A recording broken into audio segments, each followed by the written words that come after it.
Chapter 3. How does the brain work? Can we make sense of nonsense? This will hopefully be the driest chapter in the book, so let's get it out of the way early on. I did my best to keep it easy. There will be some nitty-gritty of brain function, and by the time you finish it, you'll officially be an expert in neurotransmitters and mind control. Officially. No, not really, but you'll understand a bit about how the foods and substances you eat have such a crazy profound impact on your behavior. Your brain controls the rest of your body. End of story. Romance and spirituality talk about your heart like it's the center of feeling, but I'm going to ruin all of that for you. Your brain controls your heart and interprets all those warm fuzzies you are feeling in your chest into the thoughts you are going to have. The heart has its own beat that'll work without any input from the brain, but that's about all it can do by itself.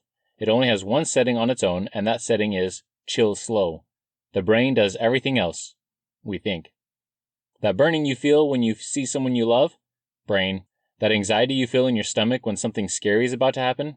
Brain. That overwhelming rage you feel when someone disses your mama? Brain. What you feel in your heart is often related to the vagus nerve. Vagus means wanderer because this major nerve wanders from your brain to your heart and stomach, having big effects and changes along its way. It's very involved in your feelings of safety, relaxation, love, and your rest and digest system. This is the opposite of your fight and flight system. It slows your heart rate down, reduces stress and inflammation, stimulates a healthy immune response, and a whole lot more. There's some evidence that the things that stimulate your facial nerve, your cheeks, lips, tongues, and teeth, have an effect on the vagus nerve. We naturally turn to things that stimulate our face, especially around our throat and mouth, to reduce stress and anxiety. This can show up as clenching and grinding of teeth, eating, smiling, and being friendly and intimate with others. All of this is an electric response from nerves to the brain and all of its chemical and electrical machinery. As if the brain wasn't enough of a manipulative, controlling, dominating half of the relationship, there are the pituitary glands, they are a pair, sitting right in the middle of your skull, wrapped in a saddle of bone, safe and protected and sheltered from just about everything. It cranks out tiny, droplet-sized recipes of hormones that do all the dirty work of the brain. When the brain isn't going to do something directly through the electrical signals of the nerves to muscles, it usually calls on the pituitary gland. The pituitary is a little sac of brain tissue dangling precariously from the lower middle of the mind and is so fragile, delicate, and supremely important the body has evolved our skulls to wrap it in bone. It is responsible for producing and controlling growth hormone, water balance hormones, sex hormones, metabolism, blood pressure, feelings of love and attachment, and more. The little pea-sized nugget wafts a few molecules of oxytocin into your bloodstream, and suddenly you're in labor, ready to start pushing that 9-pound Goliath out of your uterus, if you have a uterus, with a baby in it. It oozes a little bit of thyroid-stimulating hormone, TSH, and your thyroid responds by releasing some stores of iodine cool stuff, and your metabolism kicks into high gear, burning some fat reserves. You eat some salty food, and the pituitary gland squirts a bit of ADH into your bloodstream, telling your kidneys to get their rear in gear and get back to work, and start pulling the extra salt out of your blood and into your pee so you can get rid of it. What if your kidneys are already busy working because you just finished that bag of baked potato chips? They send a message back to the brain telling them to get off their case, and why don't they make the adrenal glands start pulling their fair share of the work instead of sitting on top of the kidneys getting a free ride? So the pituitary takes the hint and sends some adrenal hormones telling the adrenal glands to get to work and pitch in. I understand that physiologists and anatomists are going to form a mob to surround my house and tar and feather me for such simplistic, dramatic claims, but for everyone else, I think you get the idea. The pituitary gland is an incredible little bit of your brain, but it doesn't hold the monopoly on hormones. Every single one of the trillion or so nerve cells in your skull all work by hormones. Some hormones make your nerves energetic and work faster. Some hormones make the nerves kind of depressed and slow down. Some nerves work opposite of all the others, just to be contrary and rebellious, so that when they get the exciting hormones, they rebel and do the slow down. Some nerves are always such downers that when they get the downer hormones, they say, "Screw it, I'm going to do something this time," and they get a burst of energy. Some nerves only work with certain specific signals. Some work from any signals. Some nerves are introverted little loners that don't have many connections with other parts of the brain, but are incredibly specialized and really good at what they do. Some are obnoxiously gregarious social butterflies with millions of connections throughout the brain and are easily swayed by trendy things. They may not be right, but they sure are good at getting stuff done and getting nerves around them riled up. Most nerves are simply in-betweeners. Their job is to send news from one place to the next. The minority of nerves are actual doers, sending signals to muscles or churning out some specialized hormone like adrenaline. Nerves and nerve pathways act like canyons and valleys and riverbeds, or pipes and storm drains, channeling and directing water somewhere. The more water that runs down a canyon and riverbed, typically the deeper the canyon gets, and the less likely it'll be in the future that a flood or something will change the path of the water. Imagine the kind of change that would have to occur to get the Colorado River to change its course from the Grand Canyon. It's been carving out that path for so long and pulls water into it from such a huge area that it'll likely take some earth-shattering event to get it to go a different way. Even if you built some kind of dam up above Lake Powell and diverted the river through New Mexico into the Rio Grande, you'd have a hard time keeping it from falling back downhill into its habitual rut. Plus, there's all the rain still falling into the canyon itself you'd have to figure out how to catch and divert. From a nerdy engineering standpoint, you could build a dam all the way up to the rim of the Grand Canyon, let it silt up with sand, and then watch to see where the river and lake overflows into, and start a new Grand Canyon. Theoretically. Similarly, if you take a person out of their normal lifestyle, their normal habits, their normal environment, you can divert all those pathways and habits. Lifetime criminals can become productive citizens, and addicts from birth can conquer what's held them down. It's not easy, but it can be done. On the other side of deeply ingrained, rut-like habits, have you ever seen a broad, flat floodplain where the river just meanders wherever it wants to? It doesn't take much of a storm or flood to spill over the banks and create a new path somewhere else, and this happens regularly every now and then. Over time, you get this nice, fertile, flat valley floor, perfect for growing things when they're not being flooded. If we don't develop habits, or we have a life that's constantly changing, we are like that, unpredictable, though spontaneous and energetic. Before so many modern flood control measures were built, many people living near the Mississippi River had to worry about floods. Many still do, for good reason. Humanity was built near these kinds of rivers, like the Nile, the Tigris and Euphrates, and Indus rivers. Living near a good river where you could grow stuff meant dealing with floods. Repeated behaviors and patterns and habits and addictions are like rivers. When you do something that your brain likes, it reinforces the nerves that made it happen. It creates a solid pathway to use again. Over years and years, this pathway dominates, and it's hard to break free of it, if you'd ever want to, especially when it's a big, system-wide emotional thing. For athletes who perform the same kind of repetitive tasks over and over and over again to perfection, this trait is a fabulous one. Have you ever seen the basketball player, after he throws some free throws, try to high-five teammates who aren't actually there? He's gotten into such a pattern of slapping hands with encouraging teammates after throwing a free throw that he'll automatically reach out for them, even when they're not there. I've got more than a few good laughs in watching internet videos of those guys at their expense. Professional tennis athletes have ingrained into their brain all the pathways and ruts needed to fine-tune their arm, wrist, or feet to respond to the ball coming at them in that specific way to return the ball to the other side of the court. I used to drive a classic Mustang that my older sister and dad had purchased when my sister was in high school. 5 of the 9 kids in my family learned to drive a manual transmission in that car, and it was such a picky and difficult transmission that I have a lot of negative emotions associated with that stick in the middle of the floor and that eternally long clutch pedal. We burned through just a few clutch plates and killed the transmission at least a few times. Once you got the hang of it, it was a blast to drive. A beater, but fun to drive. A few years after my parents sold that beat-up 65 Mustang, my younger brother bought a 1967 Mustang with the help of my parents, but this one had the typical automatic transmission. It was bright red and even had the more powerful V8 289 cubic inch engine in it. The 1965 Mustang had been a dull, worn-out white and had the small, straight, 6-cylinder, 200 cubic inch engine. Despite the differences on the outside and under the hood, the interiors were a lot alike. Every time I sat down in my brother's newer Mustang, I automatically reached for the stick and cranked my knee up near my chest to put my left foot on the clutch. Every time. Why? Learning to drive the older Mustang was a fairly emotional experience. It was frustrating, it was maddening, it was cool, it was a lot of fun, and it was new. The original Mustang left its imprint on me, and that formed many of the original pathways of driving a car. And to sit down in another car that was similar to it activated all those old pathways every time. Did I eventually learn to control that reflex and not automatically press an invisible clutch or grab for a non-existent gear shifter? Yes, but even after I learned to control my hands and feet, I still felt the pull of the reflex trying to do it. Is this pull for a stick shift the same as an addiction? No way. Sort of. But it illustrates a point.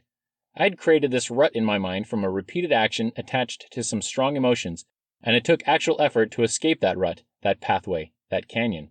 One of our brain's greatest survival mechanisms is a substance called dopamine. Another is glutamate. Several really important parts of our mind use, make, and release these chemicals. They make you feel good. Really, really good. How much you get is supposed to be dependent on the action you just performed, or the good thing that just happened to you. If you'd lived 1,000,000 years ago, running alongside your tribe after some big game, you'd feel good being with them, working as a team. When you took down the kill, you'd feel great celebrating what you'd accomplished. And then when you take that first bite of awesome, calorie, mineral, vitamin-rich meat after a week of hunting, you'd feel fantastic. And you'd keep doing it again and again for as long as your brain functioned, all thanks to dopamine and glutamate. There's several other important neurotransmitters that help us feel good. A neurotransmitter is basically any chemical, hormone, or substance that's used by the body for one nerve to talk to the other nerves. There's a tiny gap in between each and every nerve. They don't actually touch. And at the ends of each and every nerve are little packets of hormones and chemicals. When a nerve is activated, it dumps those chemicals out the end where they get soaked up by the nerves closest to it. Some nerves are just constantly going, like a little kid on caffeine, sending a continuous streaming message until something upstream happens to slow it down and it crashes. Some nerves are always off, until a strong enough signal triggers it like a stick of dynamite that finally got its fuse lit. Some are touchy and sensitive, while others are like boulders that take some earth-shattering event to get them to move. Glutamate and other stimulants are good at forming new connections and blasting new pathways into your brain to get those sluggish ones to move, and dopamine is the paving reinforcer that helps solidify the pathway into sticking around. Throughout our body, away from the brain, we have nicotinic and muscarinic type nerve receptors. They're named after plant chemicals that happen to activate those nerves, nicotine and muscarine. Nicotine, as you probably learned in elementary school no smoking messages, just so happens to activate one of these types of receptors. So some scientists somewhere got really creative and called them nicotinic receptors. These receptors cause large parts of your body to relax, or cause a lot of the muscles and organs in your body to relax, as if your brain were telling them to. It gives an externally caused sense of peace and well-being. This plant sends a message, rather than waiting for your brain to do it. Chill out, guys. Everything's cool right now. Just smoke some more of this good stuff. Nicotine hijacks those receptors without your brain's input, contributing to a false sense of security and peace. Ever notice how people go for a smoke when they're nervous or anxious? That would make sense. There are some nerves that get jittery with nicotine, which is weird, but that's just part of the cocktail. Your brain still gets the feedback from your body. Hey, we're all cool down here. I don't know what you're so stressed about. If your body is relaxed, your brain decides you must be relaxed. So brain thinks to itself, oh well, whatever you're doing, it's working and keeping us safe, so keep doing your thing. Oh, and let's do more of it. Except the true problem or stressor isn't ever resolved, so you hide it with smoking, or sex, or booze, or anger, or TV, or something. Thus, an addictive habit is born. Muscarinic receptors don't really cause much of an addiction problem. They're named after muscarine, an ingredient in poisonous mushrooms that causes convulsions and death, so I'm not going to waste much time talking about them. Our body obviously makes something like muscarine, but the power of our body's own muscarine is much, much, much weaker than the mushroom version. Like a chihuahua's bite versus a pit bull's. One lets go, the other doesn't. There's actually several types of nicotinic and muscarinic chemicals and receptors throughout the body, and other classes and varieties of nerves, and we figured out how to use these receptors and the chemicals that activate them for various useful drugs and pharmaceuticals. It's pretty amazing and cool what they can do, but you can read Wikipedia for more on that. Go look up curare. Cool stuff. Again, to all the scientists reading this, these are very simplified generalizations. I realize that. Going too deep into biochemistry and neuroanatomy isn't going to help people read this book, and I'm risking losing my audience as it is, so I'll spare you all the technical jargon. I'll cover some of the major chemicals, the ones you'll hear about on the news from time to time, see on the shelf in your health food store, or while talking to your doctor. I'll especially focus on those involved in addictive behaviors and leave it at that. Amongst the weaponry of the brain are such diverse elements as GABA, glutamate, all of the opioids, catecholamines, monoamines like adrenaline or epinephrine, substance P and its nociceptors, the muscarinic and nicotinic buddies, various other amino acids and minerals, and more. It's a soup in there, all fighting to influence and tell your brain what is going on in the outside world. Not only that, the typical 5 senses, the position of your body, even the position and control of your muscles have an influence on the brain. Let's buzz through a couple of these, a crash course, if you will. Glutamate. This is the most prevalent and common stimulant. It's a simple amino acid, a normal part of the protein in your food, and you have taste buds that can pick it up to tell you if you're eating protein. There are some reports that eating too much glutamate too fast can make many people feel shaky or give them headaches. If you add some salty sodium to it, you have MSG, monosodium glutamate. It's tasty for a reason. Stimulants are like little explosions. They blast new pathways into your brain, but they're not very specific. Engineers blast specific little explosions when they are digging a tunnel or carving a freeway out of a mountainside, but glutamate just kind of goes off wherever it can. Sometimes the new pathways are helpful, but when we get too big of doses of glutamate, these new pathways are not always helpful. GABA, G-A-B-A, or gamma-aminobutyric acid, is the most prevalent inhibitory or depressive transmitter. It slows stuff down. It slows your brain down. Dopamine. We addressed this guy already. He's cool, but gets a little carried away sometimes. He's the transmitter that tells you when you're doing things right, but he has a tendency towards flattery and brown-nosing that gets out of hand and gets you into trouble. The more you listen to him, the louder he gets. Yes, dopamine is a guy, because those kinds of guys always have to be right, and dopamine guys are lame like that. That, or it's because I'm a guy and I'm gender-centric. You can pick. Opioids and endorphins. There's a good handful of natural opioids made inside your brain and body. Opioids are named after a plant ingredient that acts very similar that triggers the same nerves. Opium, from poppies. Lots of people have heard of endorphins. Endorphins are the naturally occurring opioids that your brain uses to help you feel better when something is stressing you out. It gives you a runner's high. It suppresses pain to get you out of danger. And it's really powerful. Humans have been using external opioids from poppy seeds for hundreds of years, and more recently we've come up with some incredibly potent and cheap-to-make copycats. These include morphine, heroin, opium, oxycodone, also known as Percocet or OxyContin, hydrocodone, also known as Vicodin, Lortab, Norco, fentanyl, and more. These are very addictive and very potent because they take away pain, not just injury pain, but the normal day-to-day average emotional pain we all have to deal with. If there was such a thing as a magic place where everything was good and wonderful, opioids might be the closest we could get to it. In reality, they don't always block pain, but they can make your brain not care much about it. Same difference, right? Not really. Epinephrines. These are your adrenalins, and yes, there are more than one kind, acting together in different parts of your body. Simply put, they kick on your basic survival instincts and shut down everything else. Epinephrine receptors, or triggers, do different things in different parts of your body. In your muscles and brain and eyes, epinephrine floods them with blood so they can work really well really fast. In your digestive system and immune system, epinephrine shuts down the muscles and the blood flow, slowing down digestion and the repair work your body's trying to take care of. You'll have enough time to eat after we don't die, it says. Superhuman strength to lift cars off of trapped babies? Thank you, epinephrine. Epinephrine kicks our inner reptilian brain into high gear. We don't do our best thinking when we're drunk on adrenaline. We're not usually our nicest either. We become scared, fearful, cranky, angry, hostile, aggressive, and selfish, and it doesn't take much to give us a shot of adrenaline. A sideways glance from a coworker, a whisper and a finger pointed at your direction, a crowd's attention on you. Anything that's a potential threat will drop some adrenaline in our brain. Even a perceived threat, not a real threat, will do the same. We just have to think we're under some kind of attack, no matter how small it really is. If you're constantly stressed, that could be because of your environment, or it could be because of how you're reacting to your environment. By environment, I mean your job, your family, or your life in general. Not the forest and mountains and trees kind of environment, but everything going on around you. If you're constantly stressed, your immune system never gets much of a chance to heal your body and clean up the garbage, or your intestines don't absorb food the way you're supposed to. You start craving more sugary sweet stuff for immediate fuel, and less of the vitamin-rich, healthy stuff. After years of this, you're pretty sick. Diabetes, heart disease, autoimmune problems are all related to chronic stress and anxiety. Dang you, epinephrine and your henchmen. And thank you, too, for keeping us alive. Cocaine. Cocaine is a powerful drug because it triggers all the nerves in your brain to just dump their epinephrine out into the rest of your brain, uncontrolled. You get a crazy rush. Your eyes will dilate, your heart will start beating fast, you may get crazy aggressive or really horny, or both.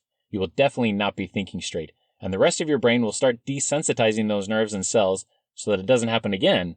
So you'll need more cocaine the next time to get the same high, and you get into trouble.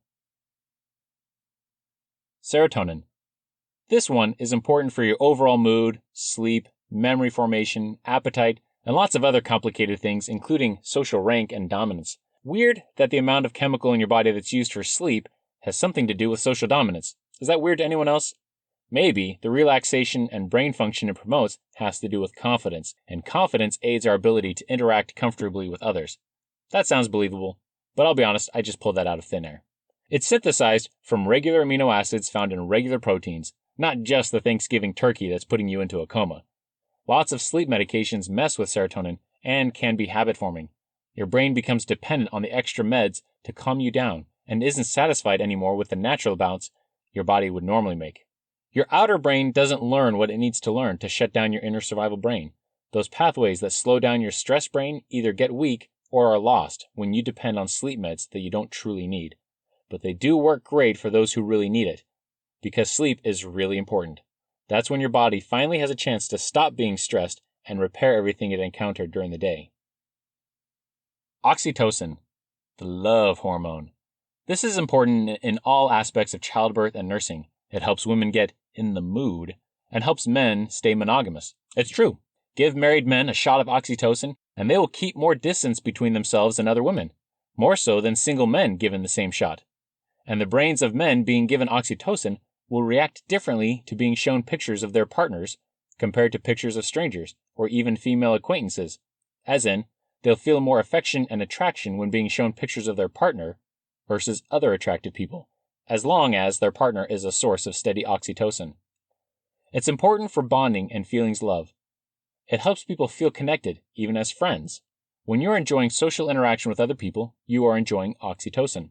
It's critical to cooperation and being a member of society. Your body makes more of it during skin-to-skin contact, and can have many of the same effects as alcohol when it comes to overcoming inhibitions and working up the courage to do things you wouldn't normally do in front of other people. Children are filled with oxytocin when snuggling with their mother. Adults, and even children, usually get a shot of oxytocin from their brain when they see a woman's breasts or the reproductive organs of either gender. Women will get a rush of oxytocin when they expose their breasts or large amounts of their body. So will men. Why would people risk a charge of indecent exposure, flashing their full bodies to strangers, if they didn't get some chemical hit out of it? These chemical hits, whatever their source, also leave imprints on us that can last for years, or even a lifetime. As much as many people wish we could all just get over the fact that all women have breasts, or that nudity is normal, and that there's nothing special about this, biology is always going to pull at us in ways we may or may not like when we see them. Clothing has been a part of humanity since long before history was recorded, and since long before any semblance of civilization was formed. Nudity became unnatural long ago, and remains a potent cue for triggering our sexual and reproductive instincts through oxytocin. I've known more than a few men who were determined to avoid female pornography at almost all costs, but still needed some sort of outlet or release for the hormones building up inside of them, so they turned to male pornography or various forms of masturbation and cross-dressing to still get their needs met. It's easy for a stressed and anxious mind dealing with an overflow of hormones and a lack of oxytocin in their life to find some way to substitute it. They think to themselves, it's not real porn if I'm looking at people like me, my own gender. Or, it's not bad if I'm ogling myself, no one is getting hurt. This is an easy lie we tell ourselves. We are still very much affected by these levels of intimacy and visual cues, and they leave lasting impressions on us, that then affect how we see the world and the people around us. Every relationship in life requires an appropriate level of physical contact. For some, it is limited to a handshake or a cheek kiss when you greet a friend. For business partners, a handshake is usually expected. For family members, a hug is an expected part of the relationship. For a pair of people that are beginning to get to know each other personally or intimately, a kiss and holding hands or a long hug is needed to reinforce that relationship. For intimate partners committed to each other, to building a family or to having children, emotionally connecting sexual physical contact is expected and needed to keep the relationship functional. To have a mismatch of physical contact for the relationship, your brain gets mixed signals and becomes stressed. The oxytocin isn't matching with everything else, and the relationship will become strained, or our other relationships can become strained. For many relationships, no physical contact is the expected amount. Oxytocin is the hormone that binds people together or keeps them appropriately apart. How many people, not getting the level of affection they think they need from their partner, will turn to their children or strangers to get it? Even if it's not sexual, it is dangerous to let your heart become too committed to another person. Mothers, eager for male companionship but trying to avoid the responsibility of fulfilling their husband's sexual needs, will sometimes substitute their sons for such a companion, placing pressures and expectations on these sons that aren't healthy for anyone. Fathers and husbands will often do the opposite, looking for someone who can fill their sexual needs without having to be responsible for the other person's emotional needs. Stirring up extra oxytocin through pictures or fantasies or being in a relationship just for the physical affection, just to get the good feelings from it, can be a bad thing for us emotionally, because we'll get used to higher amounts of it than our body would naturally make, and we can get hung out to dry trying to keep those high amounts of it still flowing without all the other reinforcement needed for a stable relationship. Friends with benefits, or hookups, will eventually hurt our brain in serious ways. That mismatch in the opposite direction will cause stress to our brain and mess us up. Just like using drugs or drinking at a young age can get kids and teenagers more seriously addicted, getting even mild sexual affection at too young of an age can get kids and teenagers addicted to being in relationships before they're smart or mature enough to stay out of trouble, or keep them in relationships that are bad for them. They never learn how to function as a single individual. Some children who never receive enough physical affection from their parents won't learn how important it is to forming relationships, and may struggle forming relationships throughout life until they can learn what they need to as adults. Yes, parents will screw up. Every parent will. If you go through life struggling because your parents were imperfect or even just plain bad, join the club. You belong to the inclusive group known as humanity. It's important to learn what you missed and compensate for it, but it doesn't do much good holding on to resentment and anger for your parents. Back to oxytocin. The drug that hospitals give women to induce labor or speed it up is called Pitocin, and is just man-made oxytocin. You can get more of it from a nurse or doctor than your body would make on its own. Losing a partner, or a source of physical affection and bonding, causes us to actually go through physical withdrawals when our source of oxytocin dries up. Depression is common immediately after a breakup or a death of a loved one. There's no more oxytocin telling us we're doing something good. That withdrawal is a big reason why so many people rebound into a new bad relationship right after the ending of a previous long-term relationship. How many of us have done that or seen friends or family do that? Yep, just about all of us. That withdrawal and the accompanying depression probably explains many of the stories we hear about elderly couples who've been married for many, many, many years.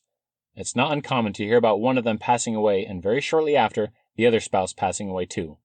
Oxytocin is like liquid courage, but ultra self-made. Do we sometimes act in very foolish and silly ways when we're newly in love? Oxytocin.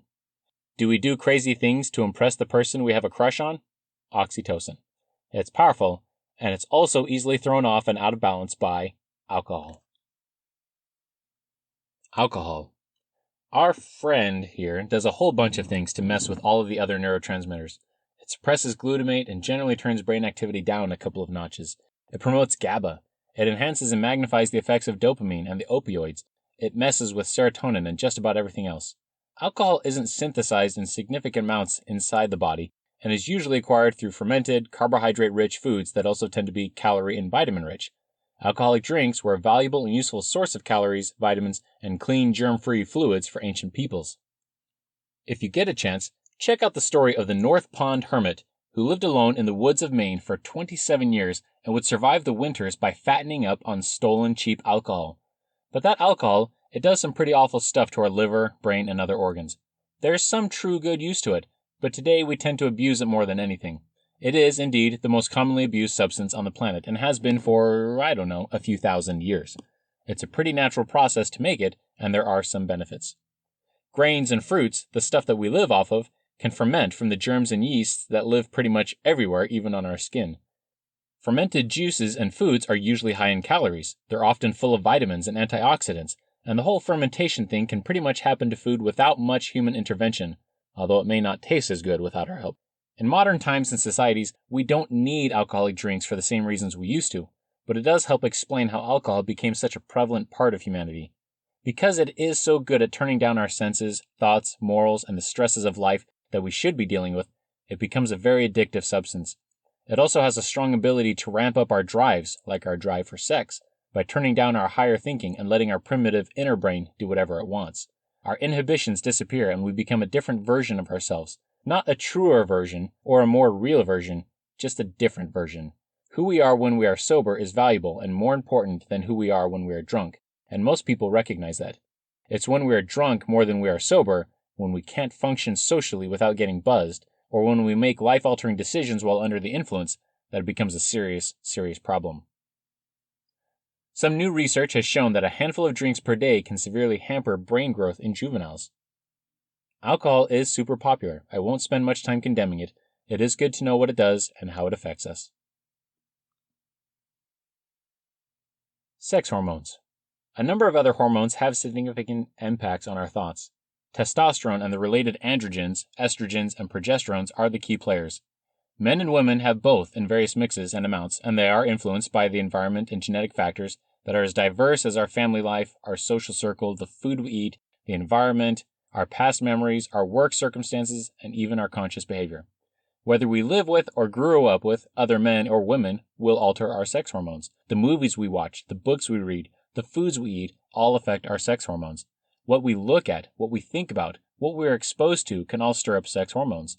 Smells, memories, foods, settings, textures, and so many other things can stir up sex hormones and ramp up a person's sex drive or turn it down. Talking about sex, even in a matter-of-fact, unemotional way, can stir up a person's sex drive. Like this. Have you ever noticed in a group of people, whether it's with friends, coworkers, or strangers, how once the topic turns to something sexual, the conversation stays sexual? It usually requires someone consciously changing the subject to get it off the topic. Once, I went on a hike with some friends and their kids. My good friend is responsible, hardworking, loving, devoted, and always appropriate. We encountered another set of hikers, and it was incredibly obvious that one of the women was not wearing much under her shirt. No one could miss the fact. No one in our group said anything about it. We just gave each other some looks that expressed what we were feeling. Whoa, did you see that? Despite the shortness of the experience, there was a subtle shift in my friend's way of talking to his wife for the rest of the day. It was much more teasing-like, with flirting and the kinds of comments a typical husband makes when trying to arouse his wife subtly in public. Did he realize what had happened? I'm guessing he didn't. It was probably unconscious and subtle enough that he probably didn't even notice his behavior changed. I noticed as an outside observer. We can learn to watch for this in ourselves if we are careful and compensate if we need to. Since these hormones oversee what is probably the most dominating drive to all living things, we need to be aware of them and respect them carefully. They can and often do take over our lives, and while sex isn't a requirement for survival like food and water, your body was designed primarily to pass on your DNA and will do whatever is in its power to satisfy that urge. Resisting that urge is often described as painful, torture, or miserable. If that's what it feels like to resist our sex drive, why and how would anyone do it? We can achieve mastery over it, but it takes a great deal more insight, practice, and knowledge than many of us will achieve.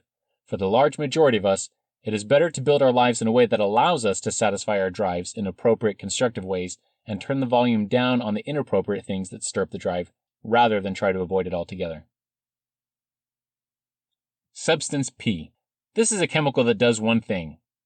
Hurts. It tells your brain, ow. The substance doesn't actually hurt. It just turns on special nerves called nociceptors that have the sole message of telling your brain, physical damage, alert. We can train our brain to not overreact when it gets these messages. Our brain can also get tired of the alert and just turn down the volume of that nerve by desensitizing it.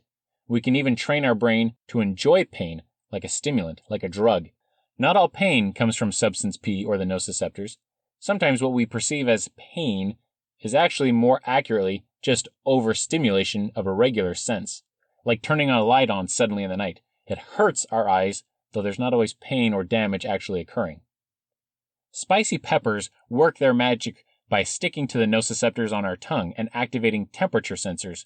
This makes your brain pay some extra special attention to what the heck is going on in your mouth, and thus it pays more attention to the taste of your food, and the food tastes good, until you add too much chili powder and are suffering for the next 10 minutes. Flaming Cheetos? There's a reason why they're so popular. Your brain is forced to pay attention to how salty, sugary, cheesy they are, and then that nice kick of glutamate from the MSG adds an extra punch. Oh man, I love Flaming Cheetos. Before every test in college, I'd buy myself a bag of Flaming Cheetos and a chocolate milk. I swear it helped, but I can't say I recommend it to all of you because junk food. But still, When we work out at the gym or during exercise, it causes physical damage to our muscles, and we get substance P floating through our burpy, cross-fitted biceps.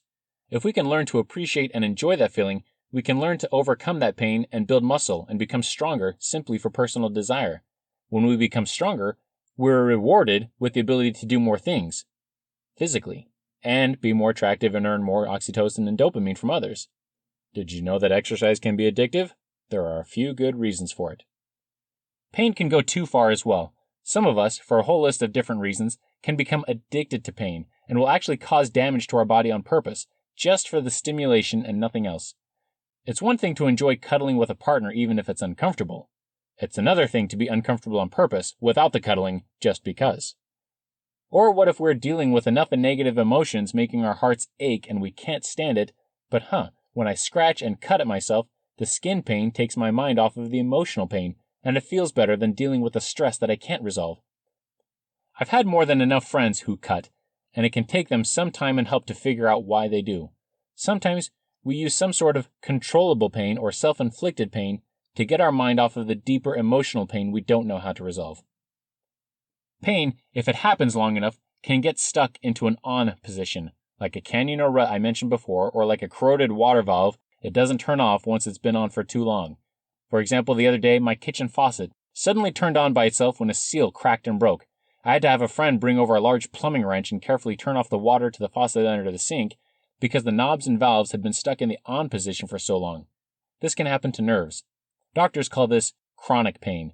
When you've been dealing with back pain for so long that it's just become a part of your life, sometimes that pain will never turn off even after your back gets fixed. For those of us who don't have to deal with chronic pain, imagine how hard it would be to be nice and pleasant to others when your body is just constantly hurting, no matter what. Could you be nice dealing with that? I get severe headaches sometimes if I'm not careful with my posture or my sleeping position, and when I have a migraine, I'm not much fun to be around, even though I try my best to be nice. It stinks, and some people have to be nice when they're feeling awful. Some people just can't keep the niceness going and they don't know how to make the pain stop. It's hard. Pain is still somewhat mysterious, and we can't always figure out how to stop it or even what's causing it. For those of us who have to deal with chronic pain, there are lots of things to try. Talk to your doctors and specialists. Most are fine prescribing narcotics and opioid pain meds because they work so well. But keep your mind open to trying new things, and don't give up hope, and don't stop learning as much as you can. Many people have found surprising and healthy ways to get rid of their pain. Sometimes it's by changing your life to get the rest of your body stronger, or changing your diet, or even some ingrained habits and simple behaviors. As we learn more about trigger points, we're finding that many issues we thought were related to joints, tendons, vertebrae, or other bone problems are actually due to overactive muscle fibers that just don't want to relax because for years we constantly kept it tense until we don't know how to relax it ourselves. Behavior. How is behavior a neurotransmitter? It's not, but it fits in with the others. Just like I mentioned about the muscle tension and how it can contribute to trigger points and chronic pain. It's long been known that when we act happy, we tend to become happier. When we act aggressive, we tend to become aggressive. There's such an intimate connection between brain and body that they influence each other. It's not just a one-way flow of information. If I spin a fan, it blows air. But if I blow air into a fan, it spins. I can use electricity to spin a motor, or I can spin the motor to get electricity. We can use our brain to control our body, or use our body to control our brain, to a degree. Gritting my teeth and tightening my shoulder muscles is as likely to make me stressed and flood my body with stress chemicals as an actual injury to the body. There should be no discounting the effect of behavior on our mind.